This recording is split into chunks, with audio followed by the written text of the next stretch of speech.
School bus की यात्रा। एक स्कूल बस दिखाई देती है जो घने धुंध से ढके जंगल से होकर जा रही है। बस के अंदर छात्रों की उत्साहित बातचीत सुनाई दे रही है। उनमें से दो घनिष्ठ दोस्त आर्यन और साहिल साथ बैठे मजाक कर रहे हैं। यार, ये जंगल वाला ट्रिप जबरदस्त होगा। सोच, रात में टेंट में बैठकर डरावनी कहानियां सुनेंगे। बस तू डर मत जाना आर्यन, नहीं तो मैं तेरे टेंट के बाहर भूत बनकर खड़ा हो जाऊंगा। दोनों हंसते हैं, यह सोचकर कि आगे उनके साथ क्या होने वाला है। वे अनजान हैं। बस जंगल के बीच एक खुले स्थान पर रुकती है। छात्र बस से उतरते हैं और अपने टेंट लगाते हैं। चारों ओर अजीब सी खामोशी है। सूरज की किरणें पेड़ों के बीच से मुश्किल से दिखाई दे रही हैं। सब लोग अपना सामान जमा लो, कल सुबह हम ट्रैकिंग पर निकलेंगे। आज रात कोई भी कैंप से दूर नहीं जाएगा। रात होते ही माहौल थोड़ा भारी और डरावना हो जाता है। आर्यन और साहिल आग के पास बैठे हैं, एक टीचर की भूतिया कहानी सुन रहे हैं। ये जंगल शापित है। सालों पहले एक स्कूल ट्रिप यहाँ आई थी, लेकिन सभी छात्र गायब हो गए। सिर्फ एक लड़का लौटा, लेकिन वो पहले जैसा नहीं था। वे घबराकर एक दूसरे की ओर देखते हैं। रात में आर्यन और साहिल सो नहीं पा रहे हैं। जंगल से पत्तों के सरसराने की आवाज आ रही है। आर्यन साहिल को जगाता है। चुप कर, तुझे हर चीज में भूत ही दिखते हैं।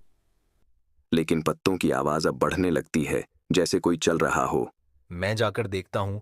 साहिल गहरी सांस लेते हुए आर्यन का पीछा करता है। वे टॉर्च लेकर जंगल में जाते हैं। हवा की सरसराहट के बीच उनकी टॉर्च की रोशनी कांपती है। जंगल में थोड़ी दूर चलने के बाद उनकी टॉर्च की रोशनी में कुछ नजर आता है। एक पुरानी जंग लगी स्कूल बस जो बेलों से ढकी हुई है। बस बिल्कुल वैसी ही दिखती है जैसी वो आई थी। दोनों दोस्त चौंक कर रुक जाते हैं। ये बस तो हमारी जैसी लग रही है। ये यहाँ कैसे आ सकती है? हमारी बस तो कैंप में है। अचानक बस के दरवाजे चरमराते हुए खुल जाते हैं, जैसे उन्हें अंदर बुला रहे हों। आर्यन धीरे धीरे आगे बढ़ता है, जबकि साहिल उसे रोकने की कोशिश करता है। चल वापस चलते हैं, कुछ सही नहीं लग रहा। बस एक बार देख लेते हैं, कुछ तो गड़बड़ है। दोनों बस के अंदर दाखिल होते हैं। बस के अंदर धूल जमा हुई है और पुरानी सीटें टूटी हुई हैं। आखिरी सीट पर एक फटी हुई गंदी स्कूल यूनिफॉर्म पड़ी है। ये यूनिफॉर्म बिल्कुल हमारी स्कूल की तरह है। आर्यन की बात खत्म होते ही बस का इंजन अचानक चालू हो जाता है। दरवाजे बंद हो जाते हैं और बस चलने लगती है, जैसे कि इसे वर्षों से छोड़ा ही नहीं गया हो। आर्यन और साहिल आतंक में चिल्लाने लगते हैं। बस तेजी से आर्यन और साहिल खिड़कियों पर दस्तक देते हैं, मदद के लिए चिल्लाते हैं, लेकिन उनकी आवाज बस की आवाज में डूब जाती है। ये बस हमें कहीं ले जा रही है। हम वापस नहीं लौट पाएंगे।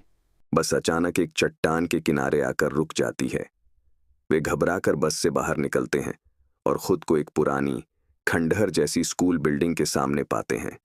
खिड़कियां टूटी हुई हैं, दीवारों पर अजीब निशान हैं और हवा में सन्नाटा पसरा है। ये वो स्कूल है टीचर ने जिसकी बात की थी। जैसे ही वे स्कूल के करीब आते हैं, उन्हें धीमी धीमी फुसफुसाहटें सुनाई देती हैं, बच्चों की आवाजें। अचानक साहिल जोर से चिल्लाता है। एक साया आगे बढ़ता है। वह एक लड़का है जिसके शरीर पर वही फटी हुई यूनिफॉर्म है। उसका चेहरा पीला और आंखें खाली हैं। साहिल आर्यन का हाथ पकड़ता है। वे साइयों और दरारों को चकमा देते हुए वापस बस की ओर भागते हैं। बस अब भी चट्टान के किनारे खड़ी है, उनका एकमात्र रास्ता। वे बस में कूदते हैं और दरवाजे बंद हो जाते हैं।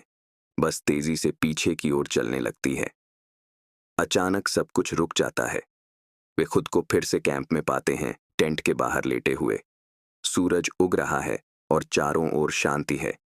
क्या यह सब एक सपना था या कुछ और? लेकिन जब आर्यन नीचे देखता है तो उसके पैरों तले जमीन खिसक जाती है।